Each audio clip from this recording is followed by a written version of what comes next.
اسلامی عقائد میں سے نا ایک بنیادی عقیدہ آخرت ہے۔ جن چیزوں پر انسان ساری زندگی اعمال کرتا ہے وہ چیزیں ہوتی ہیں جو اس کے عقیدے میں شامل ہوتی ہیں۔ عقیدہ جس طرح کا ہوتا ہے اسی طرح کا انسان عمل کرتا ہے۔ جو اس کی سوچیں ہوتی ہیں، جو افکار ہوتے ہیں، اسی طرح اپنے شب و روز گزارتا ہے۔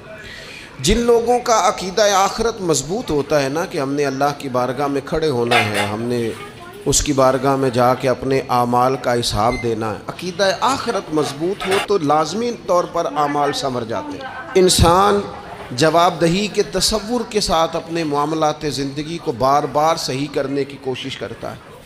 عقیدہ آخرت اسلامی عقائد میں بنیادی فکر کا عقیدہ ہے، اساس ہے عقائد کی۔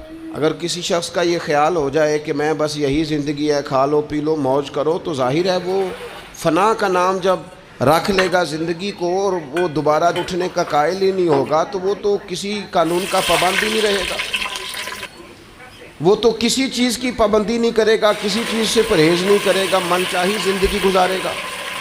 عقیدہ آخرت، اللہ کی بارگاہ میں کھڑا ہونے کا تصور، یہ انسان کو سنوار دیتا ہے۔ یہ ایک ایسا مراقبہ ہے جو تزکیہ نفس کر دیتا ہے، انسان کا باطن سنور جاتا ہے، اخلاقیات میں تبدیلی آتی ہے۔ پھر کوئی کیمرہ بھی نہ لگا ہو نا، کوئی بھی نہ دیکھ رہا ہو تو بندہ پھر بھی نیک ہو جاتا ہے، کیونکہ اس کا خیال ہوتا ہے میرا رب مجھے دیکھ رہا ہے، صبح قیامت میں اپنے رب کی بارگاہ میں کھڑا کیا جاؤں گا۔ تو عقیدہ آخرت کی مضبوطی، اس تصور کا مضبوط ہونا امت مسلمہ کے لیے نہایت ہی ضروری ہے۔ آپ دیکھیے قرآن مجید فرقان حمید ہماری توجہ دلاتا ہے، اور سورۃ القیامہ کے اندر اللہ کریم نے ارشاد فرمایا اَیَحْسَبُ الْإِنسان، کیا آدمی اس گھمنڈ میں ہے، کیا انسان کا یہ خیال ہے اَن یُتْرَکَ سُدیٰ، کہ اسے آزاد چھوڑ دیا جائے گا، اس سے پوچھا نہیں جائے گا؟ کیا انسان یہ سمجھتا ہے اس سے کوئی سوال ہی؟ اَیَحْسَبُ الْإِنسَانُ، کیا انسان اس گمان میں ہے، اس گھمنڈ میں ہے اَن یُتْرَکَ سُدیٰ، اسے آزاد چھوڑ دیا جائے گا، کوئی پوچھنے والا نہیں ہوگا؟ اسے آزاد نہیں چھوڑا جائے گا، اس پر پابندیاں ہیں، اس پر کچھ قیود ہیں، اسے کچھ حدود بتائی گئی ہیں، اسے ایک دائرہ کار دیا گیا ہے، اسے بتایا گیا ہے کہ یہ حلال ہے، یہ حرام ہے، یہ تیرے لیے جائز ہے، یہ تیرے لیے جائز نہیں ہے۔ اس چیز کی حد تک تو آگے بڑھ سکتا ہے، یہاں سے اس لائن کو تو کراس نہیں کر سکتا، اس پر پابندیاں ہیں، ان پابندیوں کے بیچ رہ کے وہ زندگی گزارے گا۔ اور یہ بھی یاد رکھے، یہ آیت ایک دوسرا معنی یہ دیتی ہے کہ یہ مت سمجھے کہ صبح قیامت اسے چھوڑ دیا جائے گا، اس سے پوچھا جائے گا، اس سے سوال کیا جائے گا۔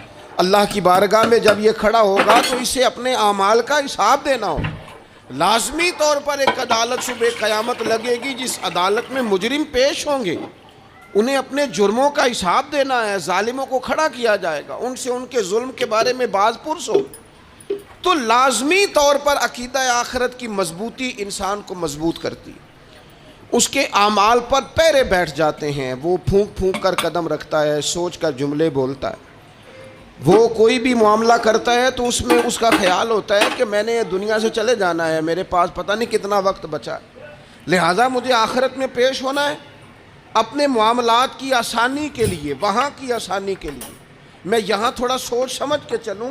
رب فرماتا ہے تجھے ایسے ہی آزاد نہیں چھوڑا جائے گا، آزاد پنچھیوں جیسی زندگی نہ گزار، صبح قیامت کے معاملات کو پیش نظر رکھ، اس پر غور کر۔ یہ تصور گھر کے باہر بھی پورا مضبوط ہونا چاہیے اور گھر کے اندر بھی پورا مضبوط ہونا چاہیے۔ انسان اپنے مالک سے ڈرے اور قیامت کے دن اس کی بارگاہ میں